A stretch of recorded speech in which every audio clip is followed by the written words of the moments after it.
Doctor Farooq Abdullah से enforcement directorate ने पूछताछ की। पूछताछ 5 घंटे हुई।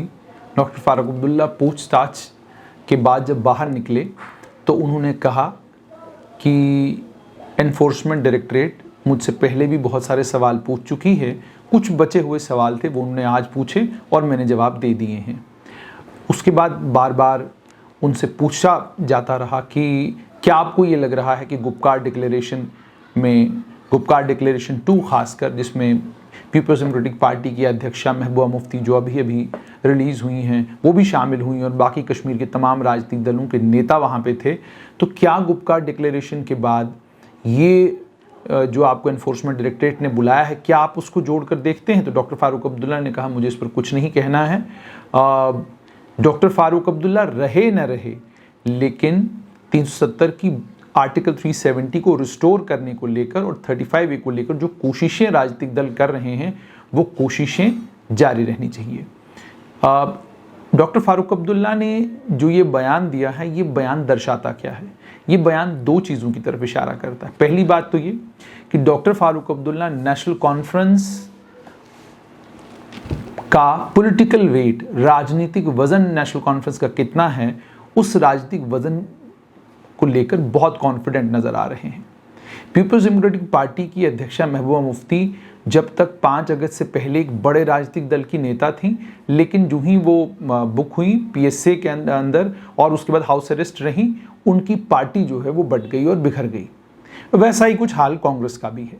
कांग्रेस के बहुत सारे नेता निकल कर जम्मू कश्मीर अपनी पार्टी का हिस्सा बन गए। पीपल्स डेमोक्रेटिक पार्टी के नेता भी जम्मू कश्मीर अपनी पार्टी में चले गए। बड़ा चंक जो जम्मू कश्मीर अपनी पार्टी में है वो पीपल्स डेमोक्रेटिक पार्टी से ही निकल कर आया है। पीपल्स डेमोक्रेटिक पार्टी में जो नेता हैं, जो इस समय पीपल्स डेमोक्रेटिक पार्टी का नेतृत्व है, उस नेतृत्व में मुजफ्फर हुसैन बेग एक इम्पॉर्टेंट प्लेयर हैं, लेकिन वो भी बिल्कुल खामोश हो गए हैं, बहुत कम बोलते हैं। उनकी धर्मपत्नी सफीना बेग जो हैं वो अब सामने आ रही हैं। वो भी जाहिर सी बात है महत्वाकांक्षी हैं, उन्हें भी वो भी चाहती हैं कि आने वाले समय में उनका भी पीपल्स डेमोक्रेटिक पार्टी में और कश्मीर की राजनीति में एक इम्पॉर्टेंट रोल होना चाहिए। वो उनकी बातचीत से, उनके पॉलिटिकल स्टेटमेंट से साफ तौर पर नज़र आता है। लेकिन डॉक्टर फारूक अब्दुल्ला का कश्मीर घाटी में गुपकार डिक्लेरेशन 2 करना और उसमें आर्टिकल 370 और 35A को रिस्टोर करने की बात करना, उसके बाद एनफोर्समेंट डायरेक्टरेट का उनको बुलाना और उसके बाद जिस तरीके से उन्होंने बयान दिया और फिर उसके बाद जो बात उन्होंने करी है, साफ तौर पे ये दर्शाता है कि कश्मीर में राजनीति की शुरुआत दोबारा से हो चुकी है। वो माहौल, जिस माहौल के बारे में ये कह रहा था कि अब शायद किसी भी मेन स्ट्रीम पोलिटिकल लीडर के लिए राजनीति करना कश्मीर में संभव नहीं होगा, ऐसा लगता है उन पॉलिटिकल पंडित्स की वो जो आकाशवाणी और वो जो भविष्यवाणी थी वो बिल्कुल गलत साबित होती हुई नजर आ रही है। कश्मीर घाटी में अलगाववाद को लेकर राजनीति हुई है, होती रही है और होती रहेगी। 1947 से लेकर ठीक 5 अगस्त 2019 तक, 4 अगस्त 2019 तक जो राजनीति हुई उसमें भी पाकिस्तान, उसमें भी रावलपिंडी का रास्ता, उसमें truth and reconciliation commission, self rule, autonomy, उसके अलावा और भी बहुत सारी चीज़ें, जो भी चीज़ कश्मीर घाटी की राजनीति में जिससे वोटर एंथ्यूज होता है, जिससे वोटर जो है एक राजनीतिक दल को वोट देने के बारे में सोचता है, कहीं ना कहीं उसका रिश्ता, नाता अलगाववाद के साथ हमेशा रहा है।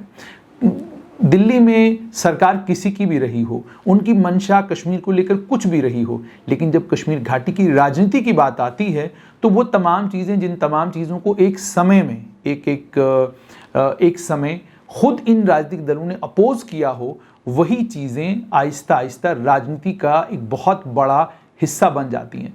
370 में 35 से स्टेट सब्जेक्ट का एक कानून, उस स्टेट सब्जेक्ट के कानून को लेकर अगर आप इतिहास पर नज़र दौड़ाते हैं तो आपको ये मालूम पड़ता है कि 1947 से पहले 35A, 35A जो स्टेट सब्जेक्ट का कानून आया था, इसको लाने वाले कोई और लोग थे, इस कानून को एनफोर्स कराने वाले कोई और लोग थे, और आज जो राजनीतिक दल 35 से और 370 पर राजनीति कर रहे हैं और 5 अगस्त 2019 के फैसलों को वापस करने की बात कर रहे हैं, वो तमाम राजनीतिक दल असल में ग्राउंड प्रिपेयर कर रहे हैं कश्मीर घाटी में नए एक पॉलिटिकल एनवायरनमेंट के, एक नए सियासी माहौल को बनाने की कोशिश कर रहे हैं। इसी तरीके से सियासी माहौल बनेगा भी। डॉक्टर फारूक अब्दुल्ला इस सियासी माहौल का वो और उनका राजनीतिक दल एक इंपॉर्टेंट प्लेयर होगा।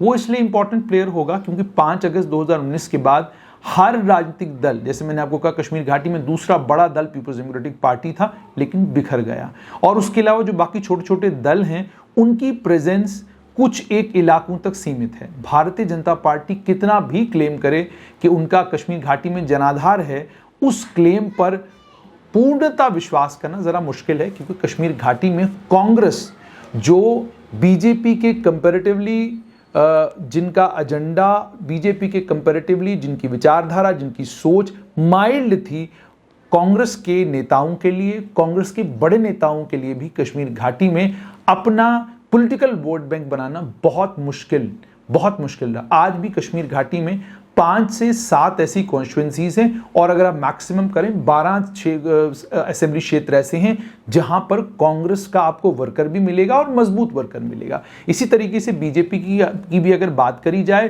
तो कुछ एक कॉन्स्टिट्यूंसीज जरूर होंगी जहां पर कैंडिडेट की अपनी छवि ऐसी होगी जिस छवि के चलते कैंडिडेट का लोगों में एक नाम होगा, और संभवतः उसका जीतना या उसका वहां से कामयाब होना भी अब पॉसिबिलिटी है, क्योंकि भारतीय जनता पार्टी केंद्र में भी पावर में है, और इस समय यूनियन टेरिटरी जम्मू कश्मीर केंद्र शासित प्रदेश में भी लेफ्टिनेंट गवर्नर जो हैं, वो lieutenant governor Bharatiya Janata party की तरफ से यहां पर लेफ्टिनेंट गवर्नर है, ऐसा लोगों का मानना है। हालांकि राजभवन निष्पक्ष होता है, सभी राजनीतिक दलों का होता है, और वो लेफ्टिनेंट गवर्नर मनोज सिन्हा के कामकाज से दिख भी रहा है। कांग्रेस के नेताओं को बुला लिया, उनकी बात सुन ली। डॉक्टर फारूक अब्दुल्ला दिल्ली को ये बता रहे हैं कि नेशनल कॉन्फ्रेंस का जो कैडर है वो इंटैक्ट है।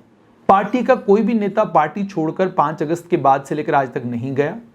जम्मू संभाग में आप देखिए, नेशनल कॉन्फ्रेंस के एक नेता बिश्नास से जम्मू कश्मीर अपनी पार्टी में गए, लेकिन बाकी तमाम जितने भी जिले हैं सभी जिलों में नेशनल कॉन्फ्रेंस का कैडर इंटैक्ट है।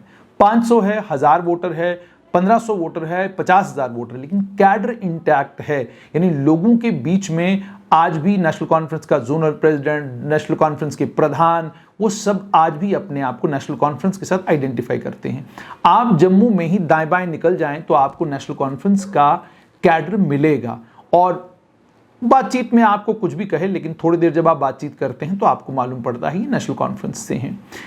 यही एक विश्वास जो डॉक्टर फारूक अब्दुल्ला को है कि उनकी एकमात्र पार्टी है जिस पार्टी के पास वो ट्रम्प कार्ड है, जो ट्रम्प कार्ड नई दिल्ली के लिए जम्मू कश्मीर में राजनीतिक शुरुआत करके जम्मू कश्मीर के लोगों का दिल जीतने में बहुत सहायक सिद्ध साबित हो सकता है। केंद्र में डॉक्टर फारूक अब्दुल्ला को लेकर और उमर अब्दुल्ला को लेकर केंद्र सरकार में और भारतीय जनता पार्टी में भी कई नेता हैं जो उमर अब्दुल्ला को लेकर बड़े ऑप्टिमिस्टिक हैं, और कई नेता हैं जिनकी डॉक्टर फारूक अब्दुल्ला के साथ जाती दोस्ती है। उसके अलावा डॉक्टर फारूक अब्दुल्ला ये भी जानते हैं कि जितने भी संसदीय क्षेत्र, जितने भी असेंबली कॉन्स्टिट्यूंसी जम्मू कश्मीर की हैं, चाहे आज 87 हैं और डीलिमिटेशन के बाद 90 हो जाएंगी, हर क्षेत्र में नेशनल कॉन्फ्रेंस के पास कैडर है। यही विश्वास है जिस विश्वास के चलते डॉक्टर फारूक अब्दुल्ला जब कोई बयान देते हैं या बात करते हैं, वो जानते हैं कि नई दिल्ली को जब भी कोई राजनीतिक शुरुआत कश्मीर घाटी में करनी है, उस राजनीतिक शुरुआत में नेशनल कॉन्फ्रेंस को इग्नोर करना संभव नहीं होगा।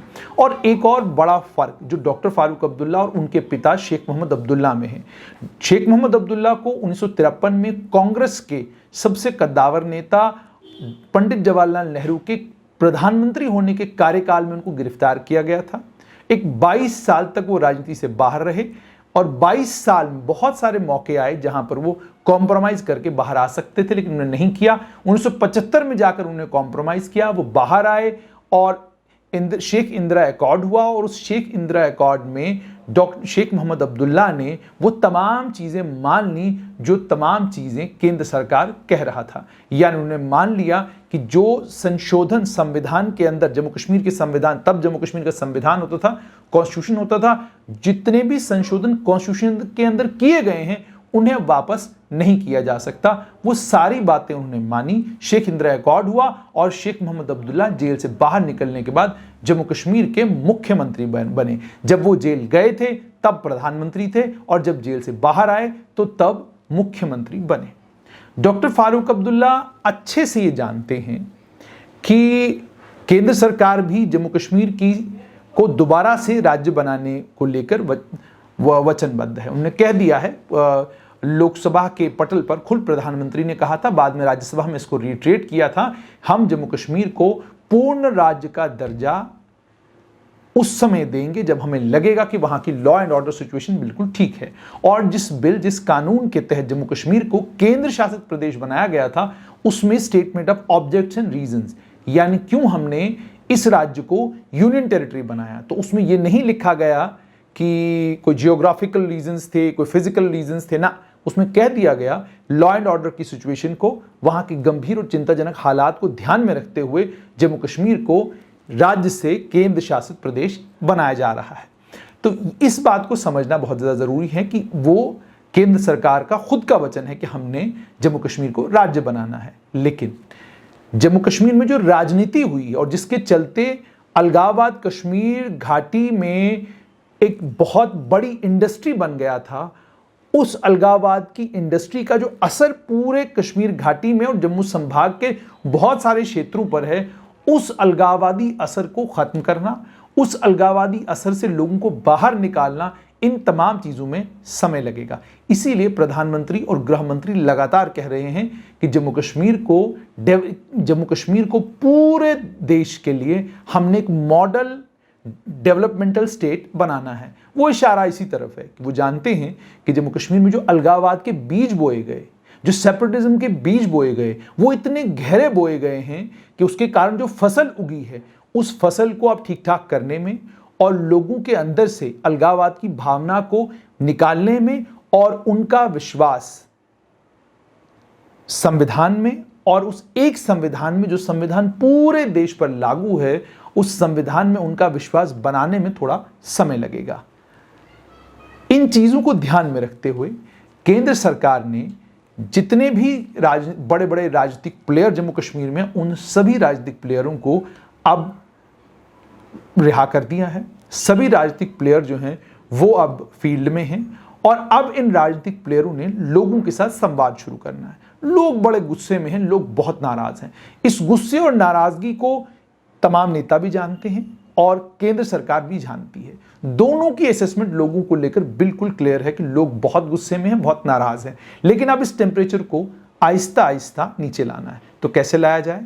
इस टेम्परेचर को नीचे लाने का सबसे बेहतरीन तरीका यह है कि पहले जो राजनीतिक लोग जम्मू कश्मीर में सक्रिय रहे हैं, उन राजनीतिक लोगों को जम्मू कश्मीर की राजनीति में दोबारा से रेलेवेंट बनाया जाए। जब वो रेलेवेंट बन जाएंगे, उसके बाद आम लोगों के साथ संवाद भी होगा और उसके बाद जम्मू कश्मीर को पूर्ण राज्य का दर्जा भी दिया जाएगा। तो यानी जो नई राजनीतिक शुरुआत हुई है, इस नई राजनीतिक शुरुआत में कई लोग ये कह रहे हैं कि जी ऐसे नहीं वैसे है, वैसे नहीं ऐसे है। हमारा ये मानना है कि जो भी राजनीतिक शुरुआत जम्मू कश्मीर में की जा रही है, इस राजनीतिक शुरुआत से जम्मू कश्मीर के राजनीतिक दलों को कश्मीर घाटी में रेलेवेंट बनाना और पॉलिटिकल डिस्कोर्स को दोबारा से शुरू करना, ये दो बहुत बड़े मकसद हैं जिन मकसदों के कारण ये सब कुछ हो रहा है।